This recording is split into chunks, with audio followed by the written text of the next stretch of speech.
et responsable. La matinale de Radio Classique avec David Abiker. Quand tu commences, vous entendiez la voix de Jean-François Colosimo, c'est un de nos esprits libres. Jean-François Colosimo, théologien, essayiste, éditeur. Et Cécile Cornudet est avec nous également, éditorialiste politique aux Échos. Bienvenue à tous les deux. C'est aujourd'hui que l'Assemblée nationale se prononce sur le texte sur la fin de vie. Demain, avant son retour au Sénat. Ça n'en finit pas, l'examen de cette loi. Mais c'est normal que ça dure.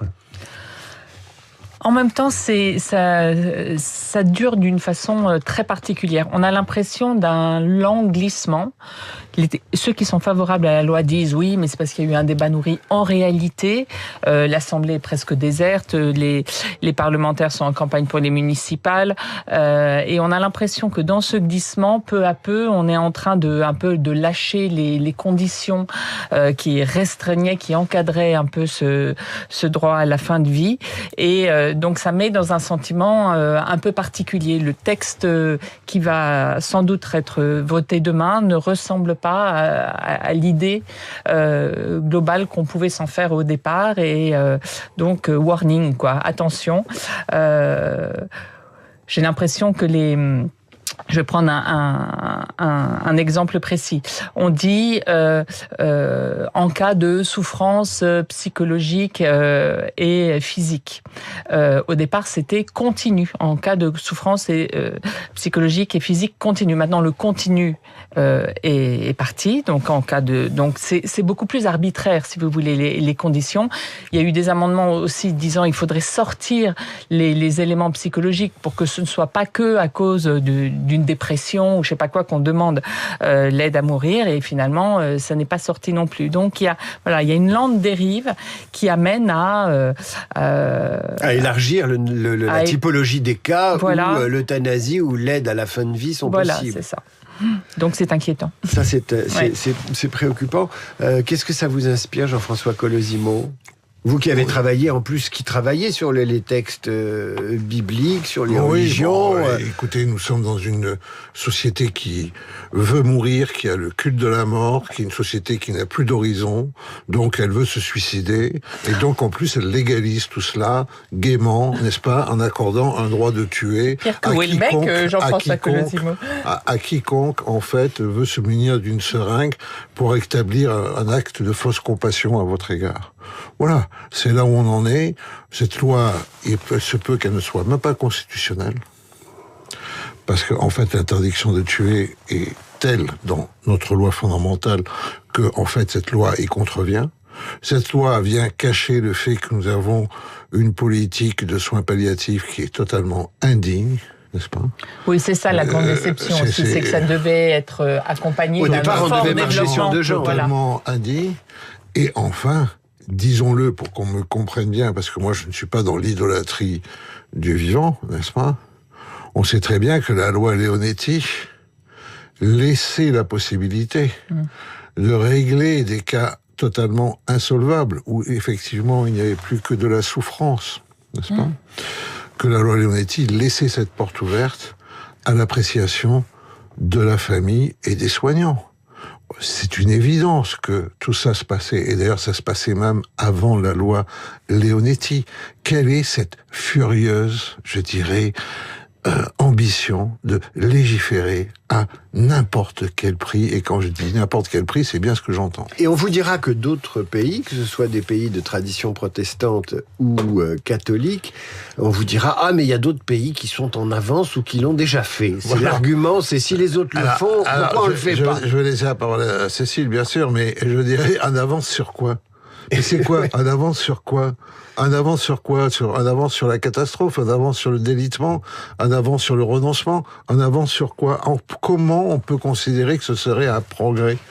Enfin, je veux dire, on est en fait véritablement, je vais vous dire, la véritable douceur, la véritable compassion, le véritable esprit de solidarité, il se manifesterait autrement, n'est-ce pas, si on en avait le cœur et l'intelligence, que par cette obstination à légiférer.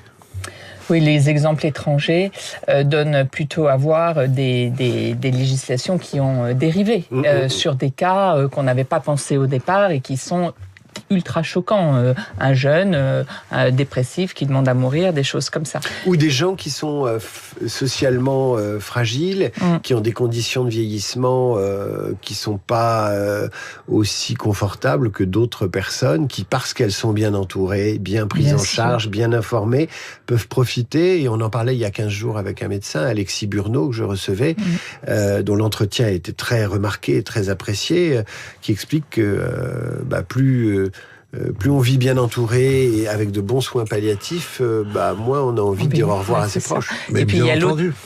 l'auto-persuasion qu'on ne veut pas être un poids pour sa famille et qu'il vaut mieux aller vers là, ce sera très difficile de lutter contre. Et la dimension économique est terrible, vous l'abordiez Jean-François. Parce qu'on n'a pas mis l'argent qu'il fallait pour développer les soins palliatifs, il n'y a pas eu ce grand plan qui a été promis, on ne peut pas s'empêcher de se dire qu'au fond, ça coûte moins cher, tout simplement, de flécher vers la mort. On ne peut pas accuser nos dirigeants de ce cynisme-là. Non, il faut être prudent quand même. On ne peut pas dire, vous n'avez pas d'argent pour les soins palliatifs ou pour le plan grand âge qu'on attend toujours. Voilà. Donc on va s'occuper des plus fragiles d'une façon radicale. On ne peut pas dire ça. Non, c'est pas du tout le mais c'est quand premier, même sur le papier des comptes publics, c'est quand même une évidence. Pourquoi on n'a pas développé les soins palliatifs ? Pourquoi on n'a pas fait un immense plan pour qu'il y en ait dans tous les départements ? C'est une inégalité face à la souffrance qui est terrible. Moi, j'ai grandi dans une France, à l'école, que ce fut l'école publique ou l'école catholique, où lorsqu'il y en avait un dans la classe qui allait mal, le prof, le maître, l'instituteur, l'institutrice, vous expliquait qu'il fallait faire corps avec lui, être solidaire, n'est-ce pas ? On lui disait pas, va mourir. Va mourir, tu ne mérites pas, en fait, on s'occupe de toi. La perte de cette solidarité fondamentale, n'est-ce pas, ouvre la porte, en fait, à des univers de solitude désespérée qui, en fait, nous renvoient à là où nous en sommes. Ça n'arrête pas de dire comment faire société, etc. Mais là, vous avez une démission qui est spectaculaire. Prenons le lexique des mots à la mode, parce que là, il y a quand même une injonction paradoxale assez curieuse. Évidemment, solidarité, mais également inclusion, mais également bienveillance, j'en passe, et des meilleurs. Dans les entreprises, on n'entend que ça. Dans le parapublic, on n'entend que ça aussi quand il s'agit d'affirmer ses valeurs. Et on est inclusif et on est solidaire, etc. Et pourtant, cette loi arrive quand même avec les meilleures intentions du monde. C'est soulager la douleur, c'est soulager des gens qui sont sur un lit de douleur. Il faut comprendre aussi peut-être des députés ou des parlementaires qui vivent dans leur famille ou parmi leurs proches ou leurs administrés des situations où les gens sont absolument en souffrance.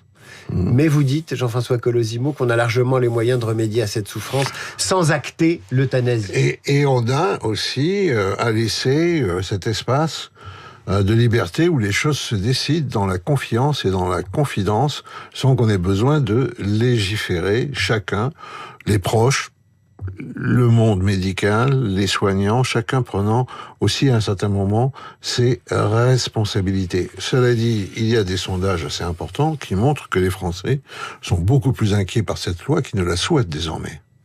Il y a eu un sondage, oui, très intéressant, fait par la Fondation Politique, qui pose les questions différemment, qui dit, et vous, si vous étiez concerné, si votre parent était concerné, etc., qui effectivement montre qu'on est parti sur cette loi où il fallait afficher quand même. Là, pour le coup, c'est pas du cynisme, ça a été affiché des décisions, des lois progressistes pour montrer que le macronisme, c'était pas juste du libéralisme économique. Et Emmanuel Macron a fixé un objectif, il faut que ce soit voté avant la fin du mandat, ce qui fait que à la fois ça a complètement dérivé, à la fois on est quand même dans une sorte d'urgence sur la fin. C'est pas sûr d'ailleurs que dans la navette parlementaire ça aille jusqu'au bout, qui crée tout ça. Ce qui est assez curieux, c'est que la réforme de retraite étant remise au calendes, si cette loi passe pendant l'ultime quinquennat d'Emmanuel Macron, c'est peut-être ce qui va marquer principalement son mandat, ses 2 mandats, c'est-à-dire une loi sur la fin de vie, ce qui n'est pas très réjouissant en termes d'éclairage de l'avenir. Oui, mais c'est peut-être le seul sujet sur lequel il pouvait y avoir un consensus politique, on verra. Il veut absolument que la fin du quinquennat soit utile, donc c'est utile, c'est son mot. C'est le sujet sur lequel peut-être ça peut aboutir, alors qu'il n'y en a pas d'autres, en fait. Jean-François Colosimo. Lorsqu'il s'agit de la vie et de la mort, alors le mot utile, là, c'est le mot, véritablement, c'est le dernier mot qu'il faut employer. Je veux dire, il devrait faire saigner les gencives, ceux qui le prononcent, pour dire la vérité, dès qu'il est question de la vie et de la mort. Mais moi, je vois qu'en ce moment, on fête on marque on célèbre, les 4 ans. Ouais. On commémore. En fait, les 4 ans de résistance de l'Ukraine. C'est désormais le pays des gueules cassées. Ouais. On le sait.